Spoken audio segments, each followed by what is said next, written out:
السلام علیکم۔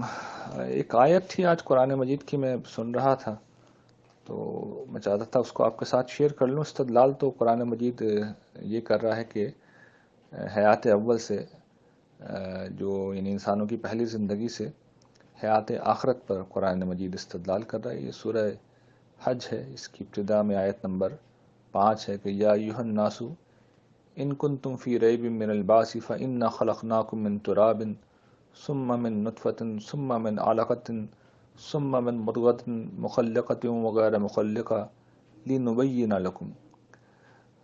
آیت میں اللہ تعالیٰ یہ کہہ رہے ہیں کہ انسانوں، اگر تمہیں دوبارہ زندہ جی اٹھنے میں کوئی شک ہے تو غور کرو کہ ہم نے تمہیں مٹی سے پیدا کیا، پھر نطفے سے پیدا کیا، پھر تمہیں خون کے لوتھڑے سے اور پھر گوشت کی بوٹی سے، جو پوری بھی ہوتی ہے اور پوری نہیں بھی ہوتی، ادھوری بھی رہ جاتی ہے، ان سب سے پیدا کیا۔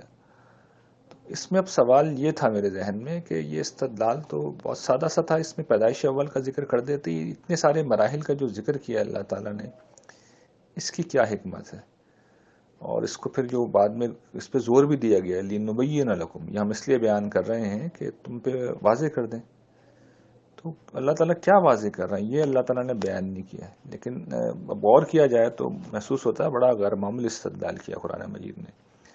یعنی قرآن یہ کہتا ہے کہ بھئی جو انسان دوبارہ جی اٹھیں گے تو وہ شک کی اس میں کیا گنجائش ہے؟ انسان تو پورے بنا چکے ہیں نا ہم، لیکن انسان پہ وہ وقت بھی تھا کہ جب وہ نطفہ کی شکل میں تھا، جب وہ خون کی پھٹکی اور گوشت کی بوٹی کی شکل میں بھی تھا، اور ابتدا میں مٹی میں شکل میں تھا۔ تو اس میں سے کسی بھی چیز کو دیکھ کر یہ تصور نہیں کیا جا سکتا کہ اس سے انسان کو پیدا کیا جا سکتا ہے۔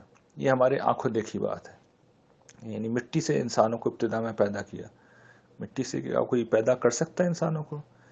انسان ہم جانتے ہیں نطفے سے انسان کو اللہ نے پیدا کیا، کوئی سوچ سکتا ہے اس سے پیدا ہو سکتا ہے؟ خون کی پھٹکی اور گوشت کی بوٹی سے کوئی سوچ سکتا ہے کہ انسان پیدا کیے جا سکتے ہیں؟ تو ان میں سے کسی چیز سے انسان پیدا نہیں کیے جا سکتے۔ اور یہ بات اصل میں سمجھنے کی ہے کہ جب خون کی بوٹی یعنی گوشت کی بوٹی جس وقت انسان بن جاتا ہے تقریباً گریپ کے سائز کا، اس کے بعد سے پھر انسان مکمل ہوتا چلا جاتا ہے، یعنی پھر کوئی چینج نہیں آتا، پھر وہ انسانی اعضاء نمودار ہوتے چلے جاتے ہیں۔ اس لیے قرآن نے کہا ہے مخلقۃ غیر مخلقۃ، یعنی بعض اوقات یہیں پہ پورا پروسیس بھی ہو جاتا ہے، بعض اوقات اللہ تعالیٰ یہ پروسیس انکمپلیٹ بھی چھوڑ دیتے ہیں تاکہ انسانوں کو معلوم ہو کہ یہ کتنا مشکل کام ہے۔ خدا اگر اپنی قدرت کو ہٹا لے تو آخری مرحلے پہ بھی لا کر اگر وہ چھوڑ دے تو انسان وہ بھی نہیں بنا سکتا، جبکہ خدا وہ ہے جو بالکل دوسری شکل سے اس شکل میں لے کے آ رہا ہے۔